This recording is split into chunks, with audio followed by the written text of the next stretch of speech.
Hey folks, BlackCross here, and welcome to another deep dive into gaming. And yes, you can clearly see that the background has changed dramatically for my case. But there's a couple things that I wanted to go ahead and talk about for a deep dive into gaming. One of them actually involving, and this year has turned out to be a number of anniversary for 2017. You know, it was the 30th anniversary for Final Fantasy. It's the 20th anniversary for Final Fantasy VII, 15th anniversary for Kingdom Hearts, it's another 15th anniversary for .hack, and this past July, for some reason, this past July, was the 10th anniversary for none other than The World Ends With You. And that's whenever I started to realize, has it really been 10 years since that game came out? You know? And it's a funny story, really, too. It became one of the biggest underrated games of all times. And to this day, it is still underrated, you know. Not a lot of people heard about this title. And I was kind of like, you know, how come is it that no one has heard of this title yet?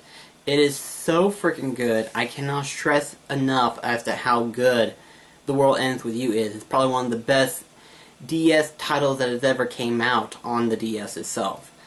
And I know a lot of people are going to judge me on it, but the thing is that as far as like games of like RPG and stuff like that goes, this one was probably one of the more creative ones out there that Square Enix made. And you look at it, you look at the cover itself, and you think to yourself that maybe it looks a little Kingdom Hearts-ish. And that's where I got that attention from. I thought this was kind of like a Kingdom Hearts, I don't know, probably one of those side stories and stuff like that. So I was like, oh, okay, this looks Kingdom Hearts-ish, you know. They've got like the clothes and the hair and stuff like that. So I figured, you know what, go ahead and pick it up and see what it's like. Only to find out that it has nothing to do with Kingdom Hearts at all. It was its own game entirely, and I got very invested with the game, and I have to say, I really enjoy the theme. And for those of you that don't know what the theme is basically where you play as a character known as Neku, who ends up being stuck in an alternate, not so much alternate dimension, but alternate realm, where basically you're in the realm of the Reapers themselves. And the Reaper hosts a game series of where basically you have to complete an objective before time runs out, and basically you have a time written on their hands. And at first you're introduced to Neku along with Shiki, who ends up being your partner in the game. Later on you do change from other characters such as Joshua, who ends up being your partner in the second week, and then the third week you ends up being partnered up with Beat. And in the game, the bottom part of the screen is basically where Neku does the majority of the combat, where you use the touchpad stylus and you do different combos and stuff using different pins that you've attained. And the top part of the screen, you use the directional buttons in order to control the partner character to do combat moves and stuff. And honestly, it was very interesting to see something like that being put together. And there was actually one point in time where I actually 100% completed The World Ends With You. And I find it interesting that they actually had like a side port storyline of where Neku basically can collect pins and use this one battle mode with the pins themselves. And as he goes through that particular mode, he encounters a secret boss that you can only fight within that particular stage of the, within that particular mode of the game. And it can only be unlocked when you beat the main game once.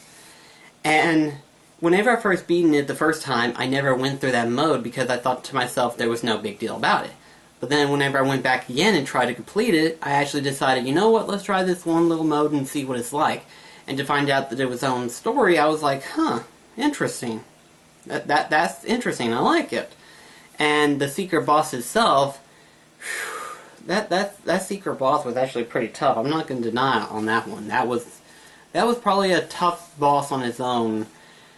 And I don't know, I just really enjoyed it. And plus, in some of my hats that you've seen me wear in the past, I actually have some of the pins that goes with The World Ends With You. What with the Reaper pin, I also had the Bahamut, Shiva, Infront, and Golem pins as well. And again, the game is really good, and I do recommend it for anyone who actually wants to try out The World Ends With You. And it's just, I can't really go into detail as to like how good it is, because it's one of those underrated games where it's best if you were to pick it up yourself and give it a shot yourself. In fact, I'm pretty sure that nowadays it's not really that expensive anymore. So if you can find it at like $10 maybe even 15, I recommend it to anyone if you can actually get it at a good price. If you're unaware of how good it is, or if you're just like, maybe I might try if it's cheap enough, $15 would be the cheapest that I would go.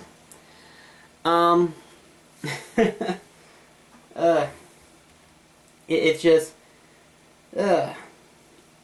honestly, I don't know what else to say really for this game, because I mean, again, I really like the game. I like the style, I like the music, I love the battle system, I love the story. It was really good for when it came out, personally. It's definitely one of the best ones. I know for a lot of people they would come up with their own list of DS titles that came out back then, but this one is one of them, you know. And there wasn't a lot of DS games that I liked back in the day. And the only reason why I got a DS was because of Kingdom Hearts 358 over 2 days, and or Kingdom Hearts Recoded. I never really got it for anything else except for that, and then I eventually got into like other games, you know, what with Pokemon, Pokemon, what was it? Diamond and Pearl? Yeah, Diamond and Pearl. And then there was this one that came out, and I got this one. And I think there was like a couple of others that I picked up in the past, but they weren't nearly as good as what I played on the actual handheld itself. As you know, I'm not big into handheld games, but once I find a real good one, I definitely love it. You know, for example, my PSP, I've got Crisis Core as well as Dissidia Final Fantasy, and then I believe, if I'm not mistaken, I've also got Birth by Sleep when it came out. I originally got the PSP for Crisis Core, but I eventually did get Birth by Sleep when it came out, so to speak. But, yeah, 10th anniversary for The World Ends With You. I honestly don't know how it can be 10 years already. It's kind of ridiculous for me, but at any rate, though, on the next deep dive into gaming, I might actually go ahead and talk about the .hack series, and yeah, I'm going to figure out how to fit all 7 parts of the .hack games. That's a lot of games for just something that only came out for a short span of time. But at any rate, though, thank you so much for watching. I'll see you in the next video. This is BlackCross signing off. Take care, guys.